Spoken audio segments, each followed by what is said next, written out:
চোখ কোন দিকে গিয়া পড়ছে। অগ্নি সন্ত্রাসী, নাশকতাকারী, রাষ্ট্রদ্রোহী, তাদের চোখ কোথায় গেছে দেখছেন তো?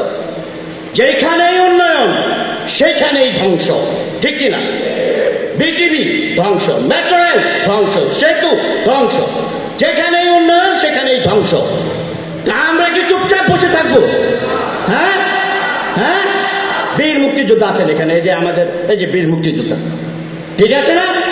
মুক্তিযুদ্ধ করে দেশ ওনারা স্বাধীন করে দিয়েছেন, দায়িত্ব এখন আমাদের। আপনারা বসেন আর দোয়া করেন, আমরা কাজ করব, ঠিক কিনা? হ্যাঁ, আবার প্রতিরোধ গড়া তোলেন। জায়গায় জায়গায় আমি দেখতেছি তারা কি হয়েছে, আন্দোলন হয়েছে, আমাদের সরকার প্রায় সব মেনে নিচ্ছে। আমি তো একটাও দেখি না যে মাইনে নেয়নি। বিভিন্ন জায়গা থেকে যারা আসছে তারা বলতেছে এটা প্রত্যাহার, প্রত্যাহার, প্রত্যাহার। তারপরেও ঘোলা পানিতে মাছ শিকারের প্রচেষ্টা চলছে, চলছে কিনা? চলছে। তা আপনারা যার যার জায়গা থেকে অ্যালার্ট থাকবেন। গোটা বাগের আগে আমরা দুর্গ গইরা তুলবো। কি করে উঠলো? প্রতিরোধের দুর্গ গইরা তুলবো।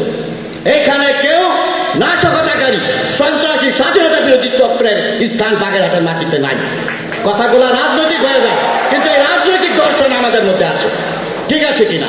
আমি নিরপেক্ষ, কিন্তু রাষ্ট্রের অস্তিত্বের স্বার্থে আমি নিরপেক্ষ নই, ঠিক আছে কিনা? হ্যাঁ, এই যে ধ্বংসযজ্ঞ যারা চালাচ্ছে, চোখ কান খোলা রাখেন, আমাদেরকে ইনফর্ম করেন। We will take stern action against those perpetrator, ঠিক আছে কিনা? আমি আর কথা বাড়াবো না। আমার হৃদয়ে রক্তক্ষরণ হয় যখন এগুলো দেখি। যেখানে এই উন্নয়ন, যেখানে স্মার্ট বাংলাদেশের ট্রান্সফরমেশনের স্বপ্ন, সেই আইসিটি সেক্টর, সেই স্মার্ট বাংলাদেশ, সেই ডিজিটাল বাংলাদেশ, সেই স্বপ্নে আমাদের কি করছে? তারা প্রতিবন্ধকতা সৃষ্টি করছে। আমরা একসাথে এগুলোকে প্রতিরোধ করব। এই হোক আমাদের প্রত্যয়। অগাস্ট মাস শোকের মাস, আগামীকাল থেকে 1 আগস্ট শোককে পরিণত করব শক্তিতে, ইনশাআল্লাহ, ঠিক আছে কিনা? আপনাদের সাথে নিয়ে, বীর মুক্তিযোদ্ধাদের সাথে নিয়ে আমরা এগুলোকে প্রতিহত করব। সকালে ভালো থাকবেন। জয় বাংলা, জয় বঙ্গবন্ধু, বাংলাদেশ চিরজীবী হোক।